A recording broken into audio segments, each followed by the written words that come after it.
Hey, this is Sarah Jo. This is another great episode of ETX Rocks featuring Terie Lei Moore. From the unknown to the stars, from the couch to the car, from the unheralded and the unheard, to the legends and beyond, it's where we all belong.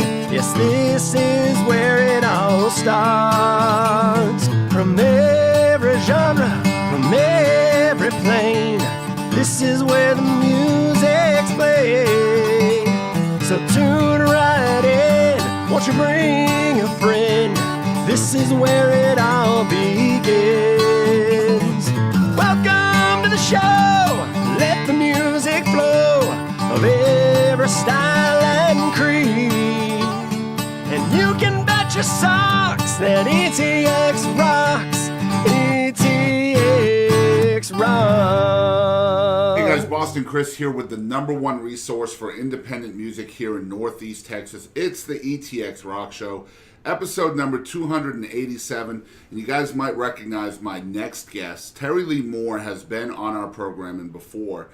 She was one of our songwriter features on Songbirds and Troubadours a little bit earlier in the summer, and absolutely killed it that night. So we had to have her come back and learn more about her. I really wanted to get in depth about your writing and just who you are as an artist, and I'm stoked to have you back. Thank you so much. I appreciate y'all having me back. It's always a good thing whenever I need to come back down to East Texas, or whenever I have a reason to come down to East Texas. Yeah, and definitely want to talk about that. You have a background here in East Texas. Oh, You're originally from Tyler, right? Yes, sir. I won't say I was born and raised, but about 3 or 4 days after I was born, I was in Tyler, so practically. Well, I mean, those first 3 or 4 days, you know, they Right, fly by anyway, you know what I mean? I barely even remember them. Yeah, me either. I wasn't even there. I don't know what happened those 3 or 4 days. Is it Flint that you're from, right? Tyler. It's not Flint? I thought you were... Oh, no, Will is from Flint. I'm Okay. technically from Winona. Okay. But That's what I meant, Winona. Right. I always get all those little towns around Tyler mixed Yeah. up. We have a guest on the show often named Meredith Crawford, and she's from Chandler, and I always think she's from Frankston or Flint and whatever. She gets mad at me. I always get them mixed up. But Terie Lei is here for the second time. First time on this show, the ETX ROCKS Show. And you did bring your guitar, and the first song you're going to do is called Odyssey. Yes, sir. Tell us a little bit about the song and the background behind it. So Odyssey is a song that I'm completely in love with, that I hate that I love, because anybody who knows me knows I have a huge disdain for love songs. I love songs, relationships, breakups, anything like that. I just, it's my own personal opinion, and I may get a lot of flack for it, but I really feel like love songs, relationship songs, all that stuff is kind of overdone. Yeah. And so whenever I end up writing a song like that, I want to make sure that it's something different. I really feel that Odyssey is. And so the meaning of Odyssey is essentially, like an epic journey. And so kind of the story behind the song is it's about this. It's in first person, but it's not really anything I've necessarily lived through. I just kind of thought I have. Mm-hmm. But it's about this person who is, and it doesn't really say like it's a girl or a guy. It's kind of a unisex song, and that's what I try to do with a lot of my music. Being a woman, people don't always want to hear, The angsty type right song, and yeah. So it really wasn't the plan, because I wrote this song in about 5 minutes. I'm not gonna lie. It just kind of came. And usually some of my best songs are like that. But essentially it's starting off saying, like this person, the first person is kind of speaking to the person who the song is about. And they're essentially saying, like, you've done me wrong this way, you've left me scarred and brokenhearted and whatnot, but, I hope you go out and you find what it is you're looking for. And once you find that, I hope you end up finding me. Wow. Or coming back to me.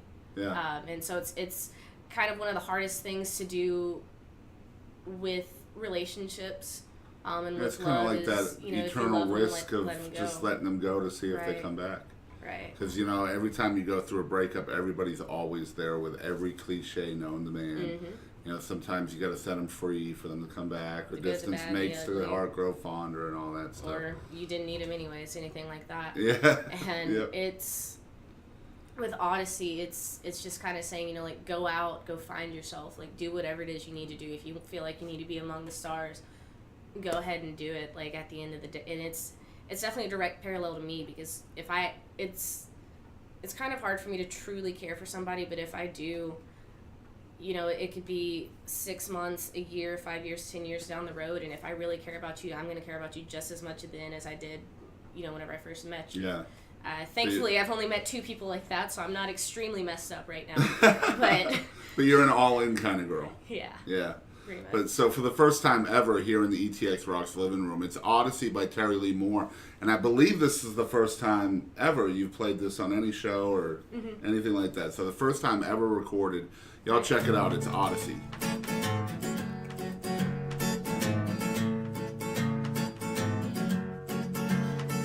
You take off and leave me in a cloud of dust. All I can see is smoke and fire burning the ground where we once stood. The night sky fills up with stars that reminds me of all the scars you left on my heart when you left me for good. But maybe you'll find your place in the made-up world of outer space. So I hope your rocket shoots you straight to where you wanna be. And I guess I'll just have to wait for your return of your Odyssey.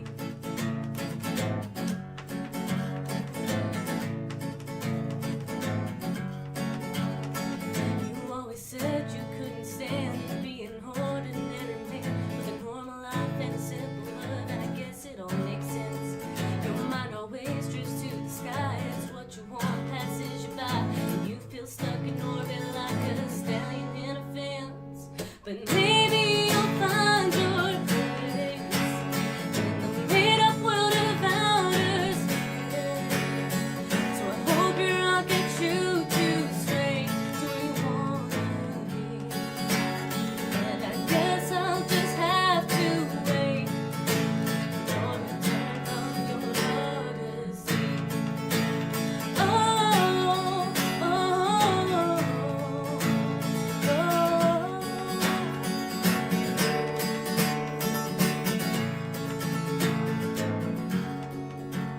And I guess I'll just wait my turn for your celestial dreams to burn out. But maybe you'll find your place, isn't it, in the made-up world of outer space? So I hope your rocket shoots you straight back to Earth till you're next to me. And I hope I don't have long to wait for your return from your Odyssey.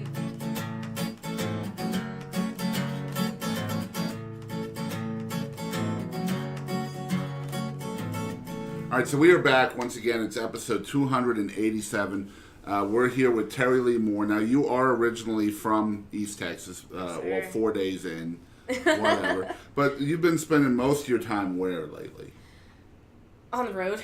Yeah. Highway 281, pretty much, because I've been thankful to play, or blessed to play a lot of shows down in the Hill Country area, and then just kind of places along the way. 281 it means a lot to me, not just because my EP is named after it, but because I've had so many songs that I've written or that have been based around that road, and it connects me to I-20, which leads me to Fort Worth and leads me home. Right. It connects me to God, I cannot remember that road. It connects me to some road that connects me to I-35 to get down to the San Antone, New Braunfels, San Marcos area. Yeah. And it's a bridge for me. We should have planned better. We could have made this 281, about 3 weeks ago, but 6 episodes off. Oh well. Dang. It 281 happens. plus 6. Mm-hmm. 287 is a good number, too. There's just no road here that's... There's one actually somewhere kind of close to 281, but it holds no real significance. Yeah, it's probably just a dead-end road that goes to a cow pasture or something. Well, it's another highway. I think I've been on it like 3 times. So one thing I definitely wanted to talk in depth with you about is your songwriting. Obviously, you're not the typical songwriter in a lot of different ways. I'm talking structure-based, lyrically based. There's a lot that makes you tick that is completely different than any other artist I've ever met. Your lyrics can be darker. They can be a little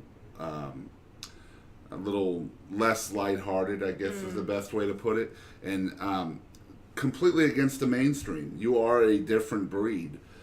So what in your background has kind of led you to that path? Well, I really appreciate you saying that, because I tell people all the time, I don't consider myself a singer. I don't consider myself a musician. I consider myself a songwriter. I play guitar and I sing music because I don't think I could ever give away my songs, because it's my story and nobody else could tell it as well as I do. So even if I don't have the best voice or I'm not the best on guitar, it comes with a whole package. And songwriting is a huge part of my life, and I don't know how it took me so long to get to it. But I was a huge nerd in high school, really all through school, and I was a huge English nerd. And so I remember, I think I was in 3rd or 4th grade, and I had my very first piece of work published. I wrote a poem about Oreos. Nice. Yeah, so that's about where my writing career started, but I didn't actually start songwriting. Your first true love, right? Right. Yeah. I guess so. I don't know, and what was really weird was I was very, I won't even say soft-spoken. I didn't talk a lot growing up. I guess I didn't feel like I had anything to say, or if I said something, it would annoy people or something. I had a lot of anxiety growing up, and, most people kind of write that off. But I have 3 out of the 5 forms of, clinical anxiety, I suppose. And then I have a high-functioning depression, and I'm not really saying that to kind of say, oh, woe is me. But it has affected me mentally in a lot of ways that I didn't really understand until I got older. And what was weird is like you mentioned, I'm not lighthearted. John Powman said it best, I've got a heavy heart, and I do. And there are a lot of things in my childhood that kind of affected me mentally, but at the same time, I had a great childhood. I had a great family, that loved me, that didn't have to. And they still do, and take care of me. And I'm about to go get to see them in a few hours. It's been, I think, a month or so, give or take. But there is a lot that I felt like was missing in my life, and I could never truly connect with any form of happier feeling, and it's kind of odd for me, because I feel like I'm a decently happy person. Yeah. But my music does not reflect that. Right. So do you feel like music kind of filled the void for you? I think so, yeah.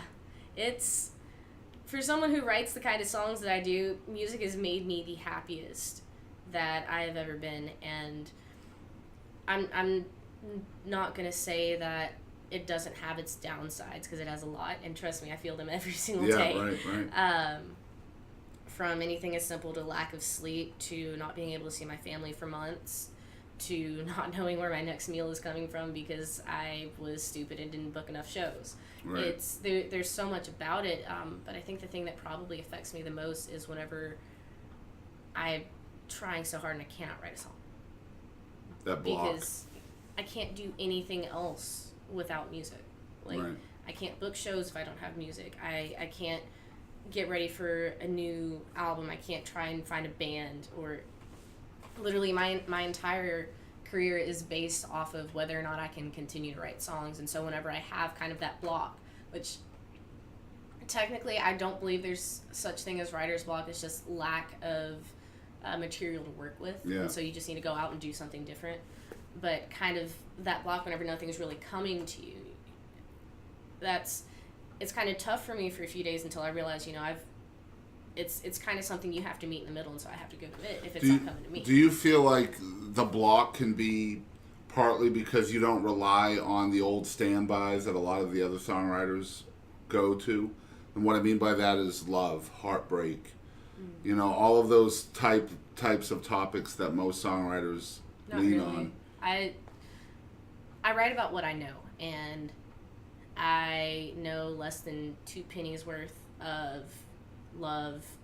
Right. Know maybe 3 pennies worth of heartache. Right. It's just not something I know. It's not something I've experienced. I've had 2 boyfriends, and the collective time that I was with the both of them was about 6 to 8 months. Wow. So love isn't on the forefront of my mind as far as relationships go, but it is in the sense of my family, in the sense of places. I did an interview on, I think it was Real Texas Radio. I can't remember. It was a few months ago. But I did it with Drew Myers, and I was talking to him about, I don't even remember what song it was, but I was talking to him about one song, and then he just says, you write a lot of songs about places. And it's because I have a love for geography and landscapes and different cities, because it's something new that's there that I don't feel like can be taken away from me, because it's a place, you know. Yeah.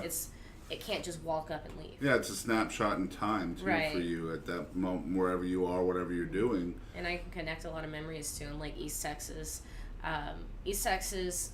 The Hill Country, and then Oklahoma are three of my biggest places in my Nice. heart. Oh, and Lubbock. And it's in no particular order there. Right. They're just East my Texas is favorite number one. places to be. Well, East Texas has to be number one. This is where I'm from. It has to be.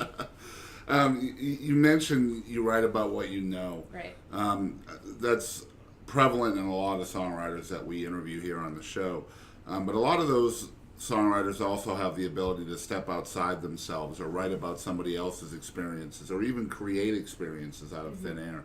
Are you able to accomplish that as well? I think so. So on my EP, the 281 Project, the fourth song on there is called Hard Times. That song is, I feel like I can relate to it, but I didn't write it for me. I had a friend who was going through a divorce, and he was taking it pretty hard, and bless his heart, but the woman he had been married to was something else.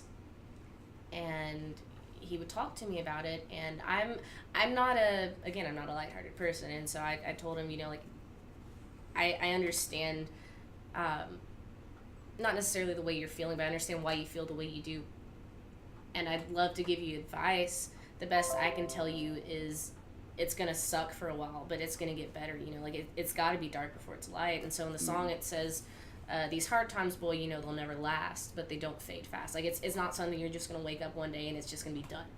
It's a process, and you have to push yourself through that process. And so Hard Times is one that I did not write for me, and it turned out to be one of my best songs. I'm trying to think of a song that like really has some, I guess 1990.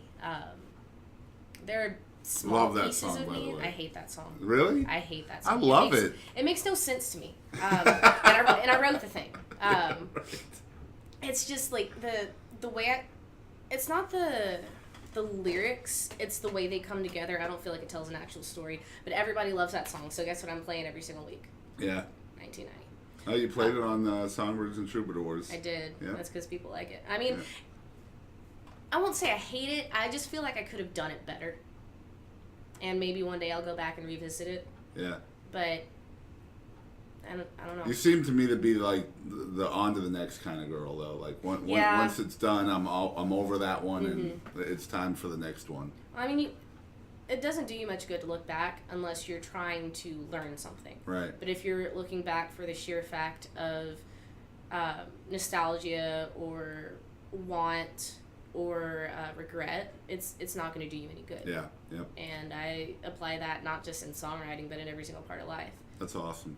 So you mentioned earlier about anxiety and depression and stuff like that, and a lot of times, and even being less than soft-spoken, almost being not spoken, like because you didn't feel Definitely not spoken. There were times that I would be around a group of people and they would literally talk to me, and I would like duck my head, or if it got really bad, my safe space was the bathroom, because who wants to follow somebody into the bathroom and talk? Right. Well, I find it really interesting. The Terie Lei Moore that I see here today is not that person. So what role did music have in pulling you out of those situations? I wouldn't say I'm not that person. I still kind of have my relapses. It's just I kind of found a way to tuck it away and to kind of push through it. Really, music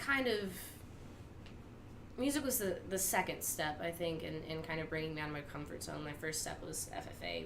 I joined it because my cousin had joined the year before, and he went from listening to rap music and not really wanting to do anything, just being kind of like, you know, a hard-headed teenager, to all of a sudden he's an officer in an organization and he's got his pants up right, and he's driven and determined, and he started he's a farmer, and so he started farming that year, and I just saw like that mental change it did to him, and I was like, you know, maybe that should be something maybe that's something that could be good for me. And so I joined and got into Ag Mech, but I also got into a lot of leadership stuff that they did. And I was still a pretty soft-spoken person, but my sophomore year of high school, I ran for Mineola district office, and my cousin had been the secretary the year before that, and I was blessed to take his place that next year. But I gave a speech, and I did an interview, and it was talking to people, and it was weird, but it worked for me. Yeah. And I still can't explain it, and I don't know why it did. Do you feel like those leadership roles kind of empowered you? Yeah. Because I've always felt like a very, if you give me something to do, I feel responsible for it. And so whether or not it's something that I want to do, if it's something that I'm responsible for, I'm going to do it. And it got to the point where it wasn't just a responsibility, it was a want, it was a need. Like I needed to go out and go and talk to these people. I wanted to do all of these things because it was something that was bigger than me. All of a sudden I wasn't concerned about, I don't know if I like this, or I don't know if I want to do this. All these people need this, so I need to. I'm in this position where I need to do this. Right. And it kind of built up that desire and that drive in me. And FFA really helped me out with being able to express myself professionally, as far as my vocabulary goes, and learning how to make lasting, lifelong connections. My absolute number one best friend, I met her in FFA, and we were putting on a district officer camp, and so she and I had a workshop together. We'd never met before other than the night that we were elected, and I remember at the end of that day, whenever we finished planning the workshop, I said, I think we're going to be best friends, and she said, I don't think so. And we've been best friends for about 8 years now. I was started with an argument. Yeah. Well, it wasn't really an argument. I was just like, I think we're going to be best friends. She said no, and I guess she was just like, well, I'm not getting rid of this girl, and her family's kind of like semi-adopted me, like I'm part of their family, she's part of my family. It's. I think it's really interesting that FFA, which honestly it sounds like you went through a really good form of peer pressure. You saw somebody else being pulled out of a dark place, so you wanted to be kind of a tether to that as well. So you jumped in with both feet on that. But it's obvious to me as someone who's a fan of yours that was a really huge step in your evolution process of going from the shy, sheltered girl to the very vocal within her music girl that I see here. Obviously that step had to happen, or the music would have been completely different. And whenever I graduated and I got to Tarleton, I was looking for something that was like FFA, because it was a family. That's what it was, and it was all these people coming together and building each other up. And whenever I found the Texas music scene, I found my FFA for adults. Because everybody cares, everybody wants to help, they want to do everything that they can to build, because the scene is more important than the individual, and that's what I love about Texas music, and I don't understand how people make it outside of the scene. Like it kind of baffles me, because I'm like, I know not every scene is like this one, and I don't know how people make it past that. Like I've got some friends that are people that I've looked up to for years, and I don't understand how we're friends, but we are, and it's cool, isn't it? It's insane. Like my 3 top biggest influences, I know all of them personally, and it's weird to say that your idols, people that you look up to, that affect your music, are also your friends. Yeah, it's so weird. Yeah. Now you have mentioned the Texas music scene, and you have carved out a huge space for yourself within it. I know you're not going to agree with that, because I know how humble you are, but I see you hustling every single weekend. I've heard your music. I hear other people talking about you. So whether you know it or not, you have a huge space in this music scene, and I can't wait for the first single that's coming out in October, right? Yes, sir. So it's releasing to all digital outlets on September 29th, and it'll be releasing to radio on October 1st. And that's White Pine Creek. White Pine Creek. Which is insane. This song is ridiculously good. Thank you. Very, very dark. It's very Terie Lei Moore. You listen to Terie Lei, I'm sorry. I messed up with that the first show. I'm not going to do it again. It's Terie Lei is her first name. But the song is incredibly unique to who you are as an artist, as a writer, as a creative being. And off camera, both of us were trying to kind of compare the song to who we hear in the song, other than you, from Dolly to Reba to you mentioned Aubrey Sellers, you know, what different people are telling you. But the song is very Terie Lei Moore. What were your influences within the song? And she's going to play the song here live in a few minutes, so don't go anywhere. Well, that's the this was actually the fourth or fifth song that I'd ever written. And I feel like my first 10 songs, Fingertips was one of those songs, but like my first 10 songs weren't influenced. Wow.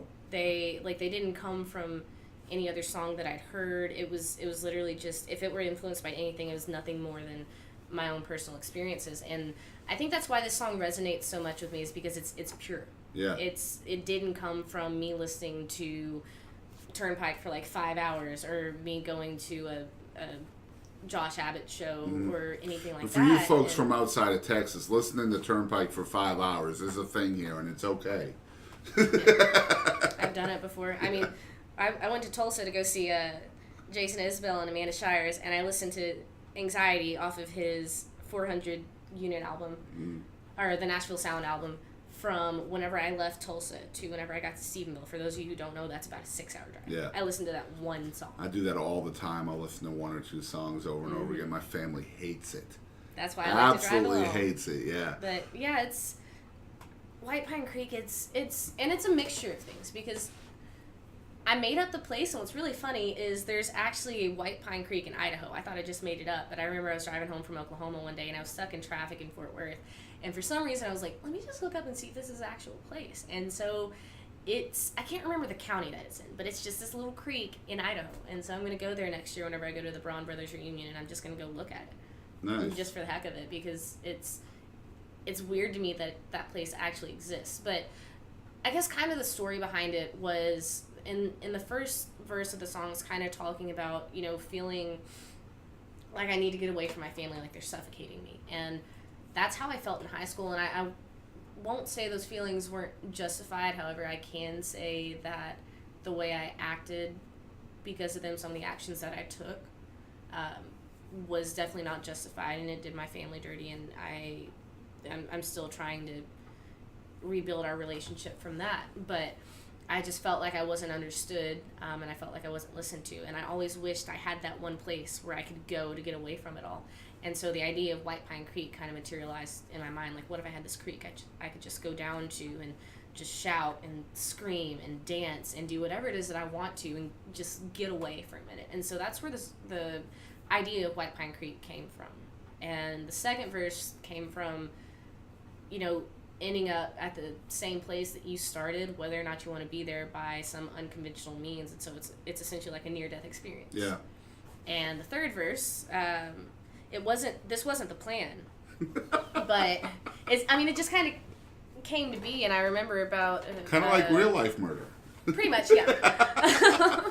But the third verse kind of came. It's essentially, it talks about killing a man, like. Yeah. But I remember I had posted something on Facebook. I don't remember what it was, and my friend Amber Parks had commented, "Every woman needs a good murder song."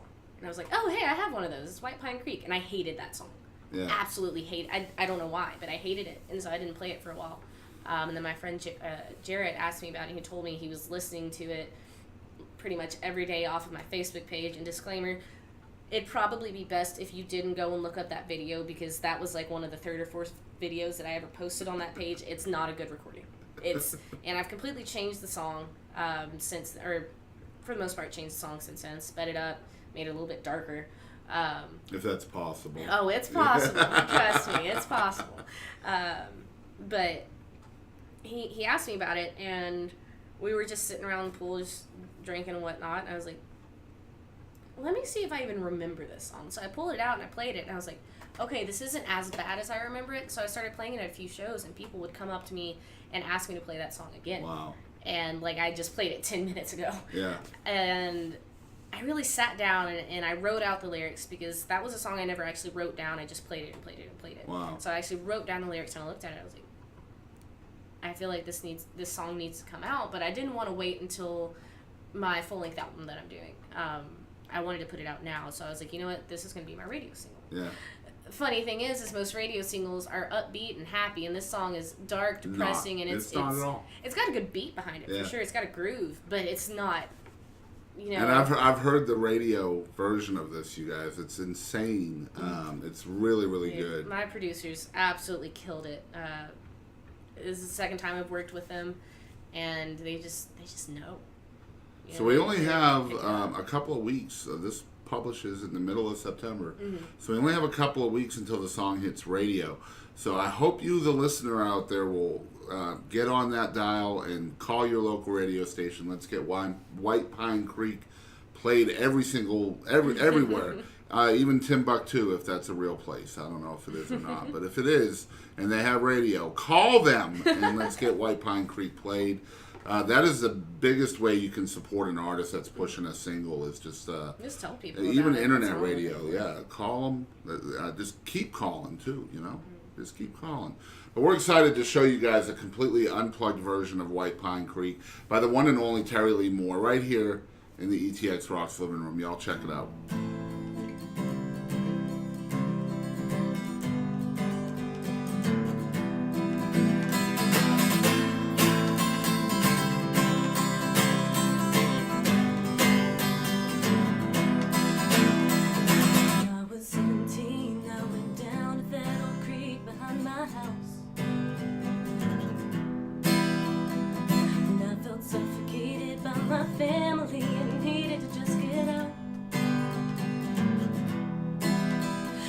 Rocks over the surface and throw stones at the creatures passing by.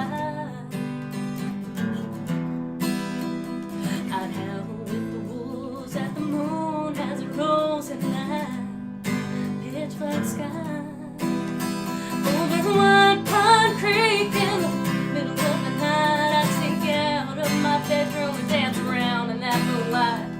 The dark waters are churning, the wind would whisper my name as I'd speak.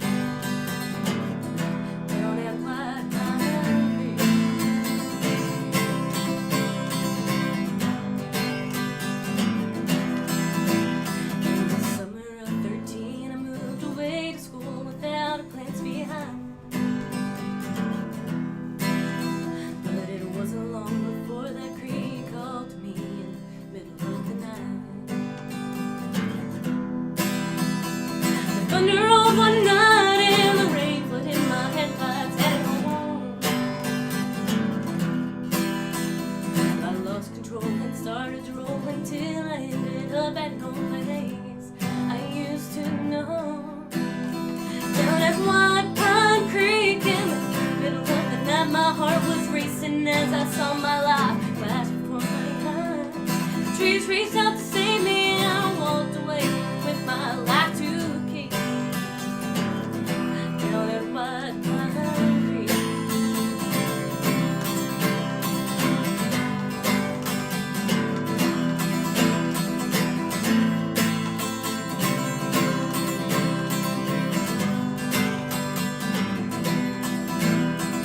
A few years down the road, I moved out a few miles west of my old home. That creek stretched up behind my piece of land, but it was wilder now, cold and overgrown. One night I heard a man break through my window, so I picked up my gun. Well, I chased him from the back door and I smiled to myself as I saw where he chose to run. Down to White Pine Creek in the middle of the night. That full moon lit up the bank as I raised my 45. The water washed his body away and I left my pistol there under the old tree. Down at White Pine Creek.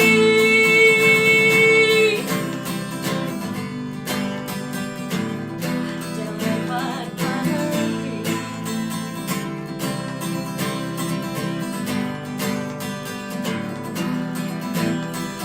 All right, so we are back again. It's episode 287, featuring Terie Lei Moore. You just listened to her new radio single, debut radio single, too, Yes, sir.